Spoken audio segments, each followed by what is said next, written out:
Hello, Peachies. Welcome back to Dear Peachy. So you've nailed your favorite makeup look. You step out of the house feeling amazing, confident, and ready to slay the day. You're having such a great time hanging out until you catch a glimpse of yourself in the mirror and, wait, what? Your makeup doesn't look anything like when you first left home. Everything's melting off, your foundation is creasing, separating, cracking, and your mascara and eyeshadow are smudged all over your lower lids. You're just standing there thinking, how long have I been walking around like this?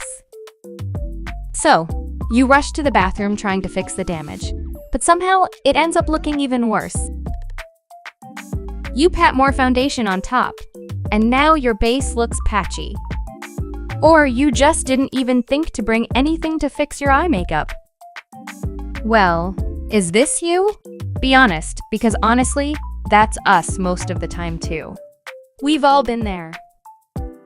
So in today's video, we're going to talk all about how to touch up your makeup from A to Z to bring your look back to life with the least amount of tools and the simplest steps, no matter where you are.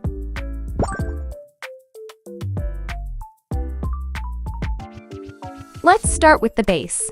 There are a few common issues that usually happen throughout the day. Your foundation starts separating, creasing, looking patchy, or even flaky. Separation and creasing usually happen when your skin produces excess sebum. The extra oil pushes the foundation away from your skin, breaking down its grip and making it float on top instead of staying smooth and seamless. Creasing usually happens around areas like your smile lines, eyelids, or under the eyes, basically anywhere with natural folds or movement. It's totally normal since we're constantly talking, smiling, and making expressions throughout the day. To fix this, we will first need to remove the excess sebum. Instead of using blotting sheets, we actually suggest going for regular facial tissues. Blotting sheets can sometimes stick to your skin and lift off your base, which we definitely don't want. With tissues, just gently place them over the oily areas and let them absorb the excess sebum. Blot with a light hand and don't rub. You'll know you've removed enough when your skin looks refreshed and matte again. Next, you will need a compact powder. If possible, go for one that can be used both wet and dry. The dry application here means, when applied dry, you can simply use a powder brush to sweep it lightly across your skin for a soft finish. But if you want more coverage, that's when the wet application comes in. Just dampen the included sponge with water before applying. It's really important to know what kind of compact powder you're using. Most powders on the market are meant for dry application only, which might not be ideal for touch-ups. That's because the dry formula doesn't always blend well with the existing makeup on your face, and it can end up looking cakey or even cracking around certain areas. For touch-ups, the wet application works best. Since these compact powders usually come with a sponge, simply dampen it first. Swirl it gently over the powder, then pat it lightly on your palm to remove any excess. After that, press it onto the areas that need a little fixing and blend out the edges so it melts seamlessly into your base. This method works especially well for oil-controlling foundations that tend to dry quickly. The added moisture from the sponge helps balance things out and restores that smooth, fresh look. On the other hand, another common issue we often face is a patchy base. This usually happens when your skin is feeling dry, or when your mask rubs against your makeup and scrapes some of it off. When that happens, adding more foundation on top usually doesn't help. It can actually make the patchiness look even more obvious. The best way to fix it is to remove the foundation from the affected area before touching up. To do this, you'll need something with a bit of oil or grease, like a hand cream or a lip balm. Just take a small amount on your fingertips, or use a Q-tip if you prefer, and gently rub it in circular motions over the patchy area to break down and lift off the product. Once the area is clean and you can see your bare skin again, use a tissue to dab away any leftover cream or balm. Then, Use your fingers to blend out the edges between the bare skin and your actual base. Next, take your cushion foundation and lightly dab a small amount over the area. Start with just a thin layer and build it up slowly until you're happy with the coverage. Finally, clean your cushion puff with a tissue to ensure there are no extra products on it. Then, blend out the edges so it melts seamlessly into your base, leaving your skin looking smooth and even again. It's important to keep in mind that your cushion foundation formula should complement both your skin type and the foundation you're already wearing. Sometimes, it takes a bit of trial and error to figure out what combination works best for you. Generally, this touch-up method works best with foundations that have a more hydrating formula. Cushion foundations with a dewy or moisturizing finish tend to blend more naturally with similar types of base products. Another situation we often deal with is when we wear sunglasses outdoors, and they leave those annoying marks on the bridge of the nose with the foundation rubbed off underneath. There are actually two ways to fix or even prevent this. First, when applying your base, try to use as little foundation as possible on that area. Just use whatever product is left on your puff or sponge and lightly dab it over your nose root. No need to add extra layers. Then, set the area with a bit of loose powder to help lock it in place. You can also dust a tiny amount of powder on the nose pads of your sunglasses to reduce slipping and transfer. But if your foundation still gets chipped off after wearing them, you can use the same touch-up method we talked about for patchy areas. Remove the base at that spot, clean it up, and reapply a thin layer of cushion foundation to blend it back. Always remember, don't be too hard on yourself. The goal isn't to make your base look completely flawless up close, but just to refresh it so it looks good from a normal, social distance. We're not dolls, we're humans. It's totally natural to have pores, creases, and fine lines. As long as your makeup looks smooth and put together from an arm's length away, that's more than enough. You're good to go.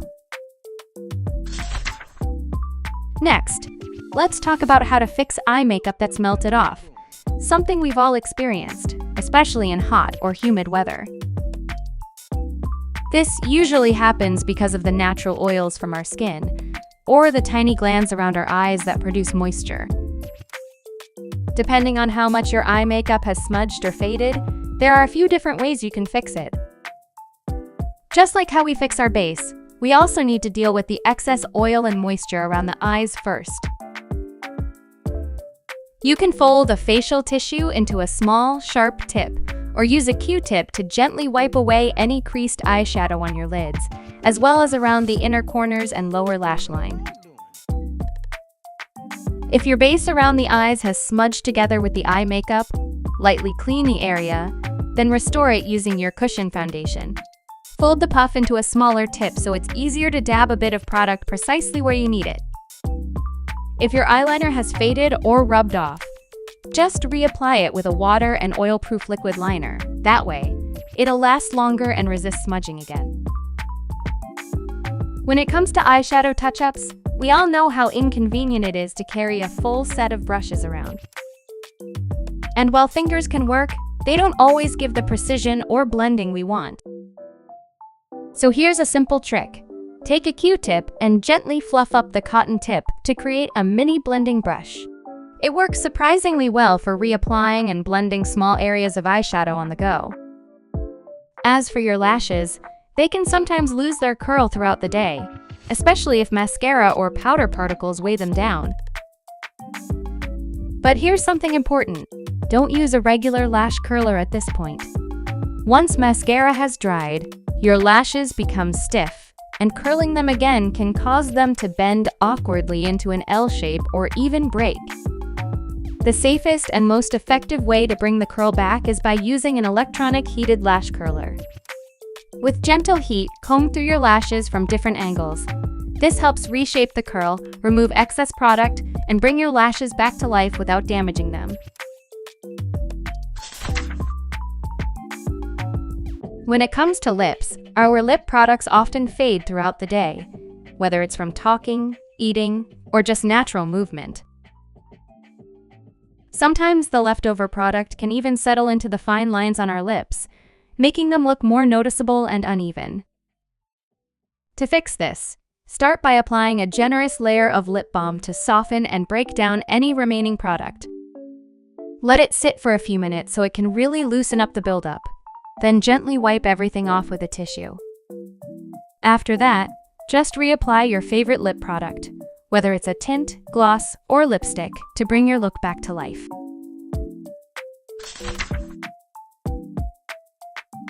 There are also times when you really need your makeup to look flawless, like when you're out for a full day or attending an important event, and you want it to stay just as perfect as when you first stepped out of the house. For those situations, having a few extra tools can make all the difference. Look for a good multi-purpose palette, one that includes a highlighter, contour, blush, and a few basic eyeshadow shades. It's super convenient because you get everything you need in one compact case. Pair that with a travel-sized brush kit and you'll be ready for any quick fix on the go. With these essentials, you can easily touch up your base, refresh your blush or contour, add a bit of highlight for glow, or even reapply eyeshadow if it's faded. It keeps everything neat, easy to carry, and ensures your makeup stays polished all day long. Last but not least, if you've already touched up your makeup, but it still feels a bit heavy, cakey, or not sitting smoothly on your skin, or if your face just feels tight and dry, then what you need is a good hydrating mist. Go for one that sprays a fine, even mist so it won't disturb your makeup. Just hold it a little distance away. Give your face a few gentle spritzes and let it air dry naturally. This not only helps your makeup blend more seamlessly with your skin, but also adds a boost of hydration to bring back that fresh, healthy look. It's like giving your skin a quick reset, lightweight, dewy, and glowing again. While all of this might sound a little overwhelming, like you need a whole bunch of products to keep your makeup looking fresh, don't worry. You don't need everything. Just pick what suits your needs and focus on what's most practical for you. The truth is, there's no single product that can make your makeup last perfectly all day. Our skin naturally produces sweat and oil, and that's completely normal. It's just how our skin works. What really makes the difference is knowing how to bring your makeup back to life when it starts to break down. Once you learn how to restore it to look as good as it did when you first applied it, you're already one step ahead in the game. What about you? What's your go-to tip for touching up your makeup? We'd love to know yours. Share your favorite touch-up hacks in the comments below. Thank you so much for watching. We will see you in the next video. Goodbye.